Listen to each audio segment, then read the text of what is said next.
નમસ્કાર વિદ્યાર્થીઓ, આજે આપણે ધોરણ 11 ચેપ્ટર નંબર 2 ટોપિક નંબર 2.3.1 મોટા અંતરનું માપન જોશું, જે ટેક્સ્ટબુક પેજ નંબર 19 પર આવેલું છે. આપણે કાલે જે ટોપિક જોયો હતો એ હતું સામાન્ય લંબાઈનું માપન. રોજબરોજના રેગ્યુલર કામમાં આવતા હોય એવા લંબાઈ માપન માટેના યંત્રો. ગણિતમાં ભૂમિતિ માટે માપપટ્ટી સ્કેલ ઉપયોગ કરતા હોઈએ છીએ. દરજી પાસે જે માપપટ્ટી હોય છે એ, કડિયા કામ અને ફર્નિચર કામ માટેની માપપટ્ટી, રોડ રસ્તાના બાંધકામ માટેની માપપટ્ટીઓ. તો આ બધા સામાન્ય અંતરો, સામાન્ય ઉપયોગો છે. અહીંયા આપણે મોટા અંતર, મોટા એટલે કેવા? મોટા એટલે એટલા મોટા કે જે વસ્તુ આપણને નરી આંખે પણ માંડ જોઈ શકાતી હોય, સરળતાથી જોઈ ન શકાય એટલા મોટા અંતરે આવેલી વસ્તુઓની આપણે અહીંયા વાત કરીશું. તો એવું કોણ છે? તો કે અવકાશમાં આવેલા પદાર્થો, ગ્રહ છે, તારા, સૂર્ય, આ બધા ખૂબ મોટા અંતરે આવેલા છે. હવે એ જે અંતર છે એ માપવા માટે આપણે ફૂટપટ્ટી લઈને બેસીએ તો જિંદગી વહી જશે, અબજો વર્ષો જતા રહેશે, પણ માપવું શક્ય બનશે નહીં. તો એવા અંતરોના માપન કરવા માટે આપણે દ્રષ્ટિ સ્થાન ભેદની રીતનો ઉપયોગ કરીએ છીએ. દ્રષ્ટિ, સ્થાન, ભેદ 3 શબ્દ છે. તો દ્રષ્ટિ એટલે આંખ વડે અનુભવાતો, સ્થાનનો ભેદ, એને કહેવાય દ્રષ્ટિ, સ્થાન, ભેદ. એક સામાન્ય પ્રયોગ કરીએ અને બાબતને સમજીએ. આ તમારી બંને આંખો છે, એ આંખો આગળ એક આંગળી રાખીએ. લગભગ બંને આંખની વચ્ચે, એટલે કે નાકથી 15 સેન્ટીમીટર, આપણી જે નાનકડી માપપટ્ટી ફૂટપટ્ટી હોય ને એટલા અંતરે આંગળી રાખો. એકદમ સીધી ટટ્ટાર આંગળી નાકની આગળ 1 ફૂટ નાનકડી, જે 15 સેન્ટીમીટરની હોય છે એટલા અંતરે રાખવાની છે. એ અંતરે રાખો. ત્યારબાદ ડાબી આંખ બંધ કરી દો. જમણી આંખથી આંગળીને જુઓ. એ જમણી આંખ છે ને આપણે કહેશું અવલોકન સ્થાન એ, અને આંગળી એ રીતે હવે સેટ કરો, આંખ અને આંગળી, કે જેથી તમને સ્ક્રીનમાં આવતો એ, અહીંયા જે બ્લુ કલરની અંદર લખેલો છે એ દેખાય. ડાબી આંખને બંધ કરી અને જમણી આંખ આંગળી પાસે એવી રીતે સેટ કરો કે એ દેખાય. ચલો, થઈ ગયું સેટ? ઓકે. હવે ડાબી આંખ ખોલી નાખો, જમણી આંખ બંધ કરી દો અને જમણી આંખે આંગળીને જોશો તો આંગળી જે છે એ લગભગ બી, જે બ્લુ કલરનું લખેલું છે ત્યાં દેખાશે. બ્લુ કલરનું જે બી લખેલું છે ત્યાં દેખાશે. ફરીથી જો ન કરી શક્યા હોય તો ડાબી આંખ બંધ કરો, જમણી આંખથી આંગળીને જોવો, જમણી આંખથી આંગળીને જુઓ અને આંગળીને એ રીતે સેટ કરો કે એ દેખાય. આ વખતે જે આંખ છે ને આપણે અવલોકન સ્થાન એ કહીએ છીએ.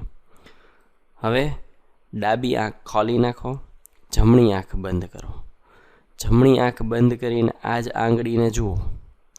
જમણી આંખ છે ને આપણે અવલોકન સ્થાન બી કહેશું, અને આંગળીને જોતા લગભગ તમને સ્ક્રીનના બી પાસે ક્યાંક દેખાશે.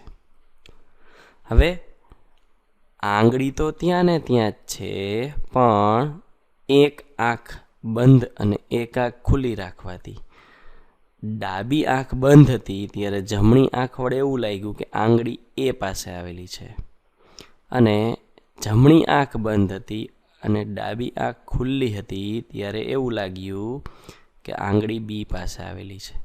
તો આંગળી ત્યાં જ હોવા છતાં દ્રષ્ટિ એક ચાલુ અને એક બંધ, એટલે કે બદલાવી, તો આપણને સ્થાન પણ બદલતું લાગ્યું, સ્થાનમાં ભેદ આવ્યો.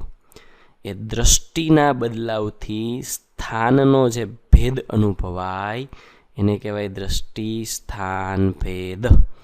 વાસ્તવમાં આંગળી તો જ્યાં હતી ત્યાં જ છે, આંગળી ક્યાંય જતી નથી રહી, આંગળી એ જ સ્થિતિએ છે. તેમ છતાં આંખના ફેરફારને લીધે, દ્રષ્ટિ જોવાના ફેરફારને લીધે આપણને બંને જગ્યાએથી અલગ અલગ આંગળીઓ દેખાય છે.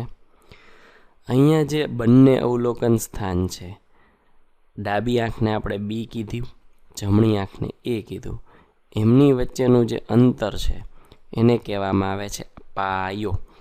પાયો ઇંગ્લિશમાં બેઝ તરીકે પણ ઓળખાય, જેને આપણે બી સંજ્ઞાથી દર્શાવી શકીએ. તો આ થયું દ્રષ્ટિ સ્થાન ભેદ. વસ્તુ એને જ જગ્યા હોય પણ આપણે જોવાની જગ્યા બદલીએ, દ્રષ્ટિ બદલીએ તો આપણને એનું સ્થાન અલગ અલગ અનુભવાય. એટલા માટે આ જે રીત છે એને કહેવામાં આવે છે દ્રષ્ટિ સ્થાન ભેદની રીત. તો હવે આપણે એના ઉપયોગ તરફ જઈએ. તો અતિ મોટા અંતરોમાં આપણે સૌપ્રથમ લઈ શકીએ પૃથ્વીથી કોઈ ગ્રહ કેટલો દૂર આવેલો છે. તો પૃથ્વીથી કોઈ ગ્રહનું અંતર શોધવું છે તો અહીંયા આપણે પૃથ્વીનો ગોળો લીધો, પૃથ્વી પરનું અવલોકન સ્થાન એ અને બીજું અવલોકન સ્થાન બી. આ બંને સ્થાનો આપણે એવા નક્કી કરીએ કે જેથી એમની વચ્ચેના અંતરો આપણે સરળતાથી માપી શકીએ. એટલું નાનું લેવાનું કે આપણી પાસે ઉપયોગી સાધનો વડે જ આ માપી શકાય, સામાન્ય માપન વડે જ માપી શકાય એટલું નાનું અંતર લેવાનું. એમની વચ્ચેનું જે અંતર છે એમને આપણે પાયો બેઝના બી વડે દર્શાવીએ છીએ. ત્યારબાદ આપણે જે ગ્રહનું અવલોકન કરવું છે એ ગ્રહને આપણે જોવાનું છે. ક્યાંથી? તો કે પહેલાં અવલોકન સ્થાન એ પાસેથી જુઓ, ત્યારબાદ અવલોકન સ્થાન બી પાસેથી જુઓ, એમનું અવલોકન કરો. તો આ રીતે આપણને એક ત્રિકોણ બનતો દેખાશે, ત્રિકોણ રચાશે એવું લાગશે. એ જે અંતર છે ગ્રહથી અવલોકન સ્થાન વચ્ચેનું એ કેપિટલ ડી રહેશે.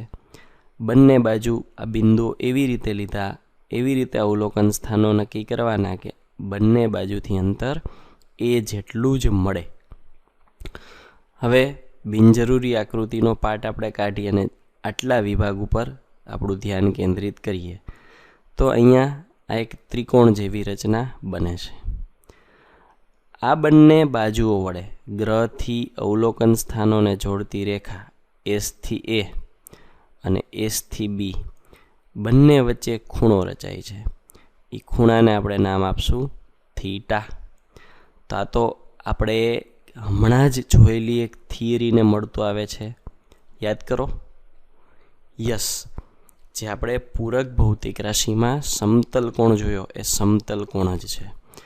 સમતલ કોણ તરીકે થીટા આવશે. તો વ્યાખ્યા શું હતી આપણી? તો કે સમતલ કોણ ઇઝ ઇક્વલ ટુ ચાપના છેદમાં ત્રિજ્યા. તો સમતલ કોણ તરીકે થીટા, ચાપ તરીકે બેઝ બી અને ત્રિજ્યા તરીકે કેપિટલ ડી. થીટા ફરજિયાતપણે ખૂણો રેડિયનમાં જ હોવો જરૂરી છે. એ સિવાયનો એકમ હોય, ડિગ્રીમાં હોય, મિનિટમાં હોય કે સેકન્ડમાં હોય, તો ફરજિયાતપણે એને રેડિયનમાં રૂપાંતરિત કરવો, ત્યારબાદ જ ગણતરીમાં લેવાના. તો થીટા રેડિયનમાં થશે સ્મોલ બીના છેદમાં કેપિટલ ડી. આપણે ગ્રહનું અંતર શોધવું છે. તો ગ્રહનું પૃથ્વીના અવલોકન સ્થાનોથી અંતર છે કેપિટલ ડી. તો કેપિટલ ડીને કરતા બનાવવા માટે ડાબી બાજુ લઈ આવીએ તો અંશમાં આવી જશે અને જમણી બાજુ થીટા રેડિયન લઈ આવીએ તો છેદમાં આવી જશે. અહીંયા આપણે આ બંને સ્થાનો એવા લીધા છે કે આપણી પાસે જે સામાન્ય સાધનો છે એનાથી માપી શકાય.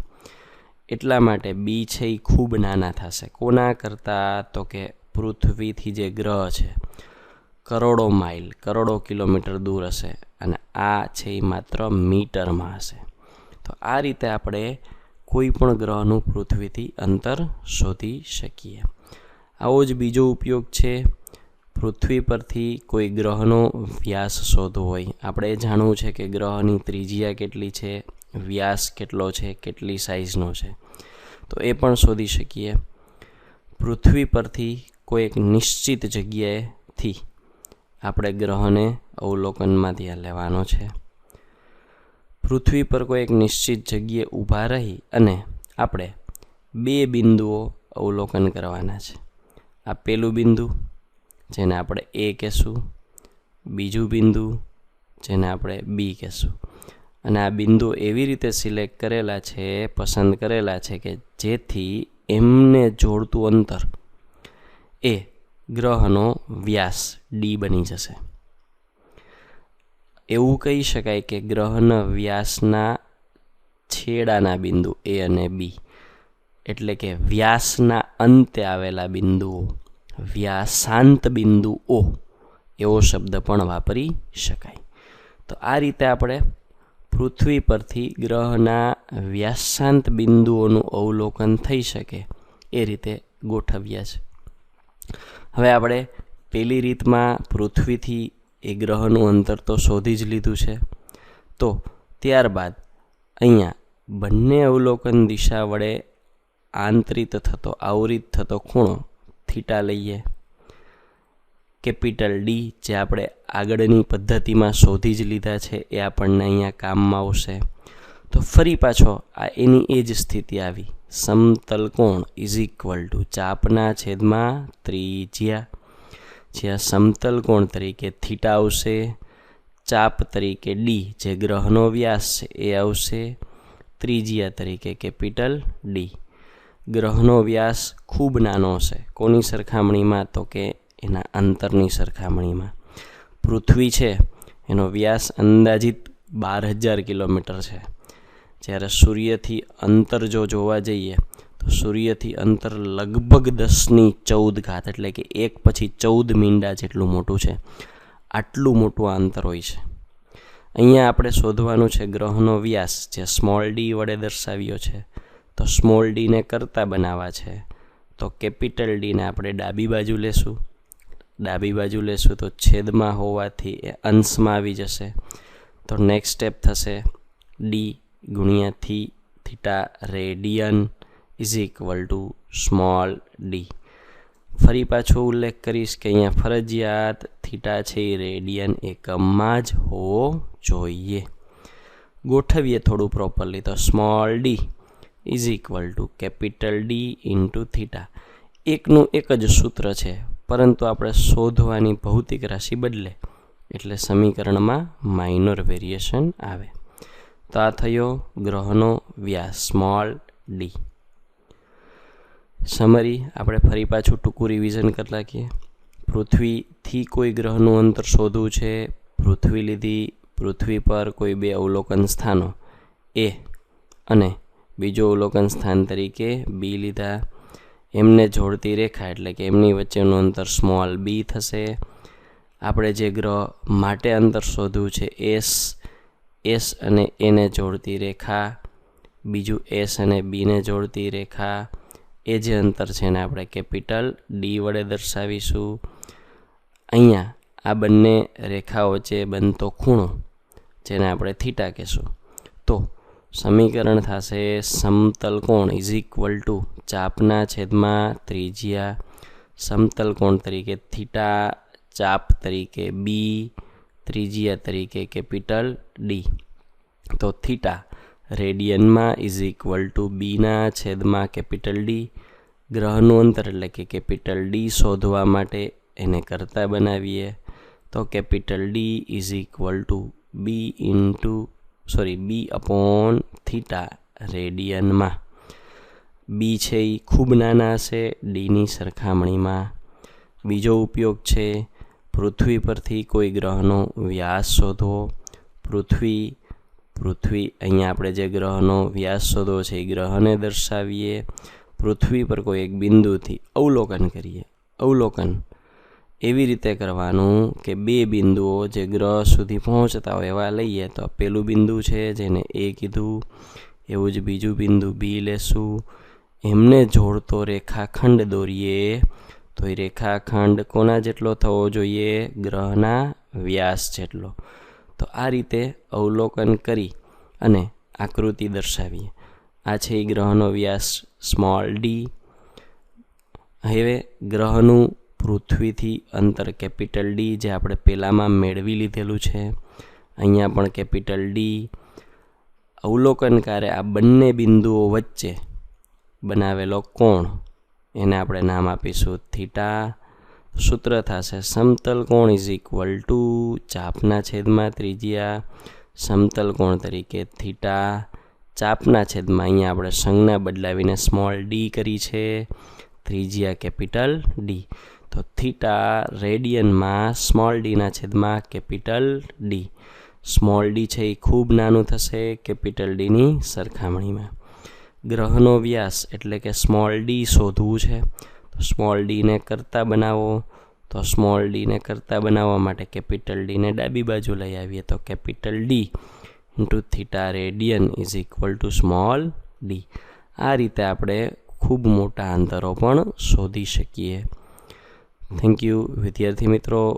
ચેનલ જો સબસ્ક્રાઈબ કરવાની બાકી હોય તો ઝડપથી લેક્ચર વિડીયોની નીચે સબસ્ક્રાઈબ બટન પર ક્લિક કરો.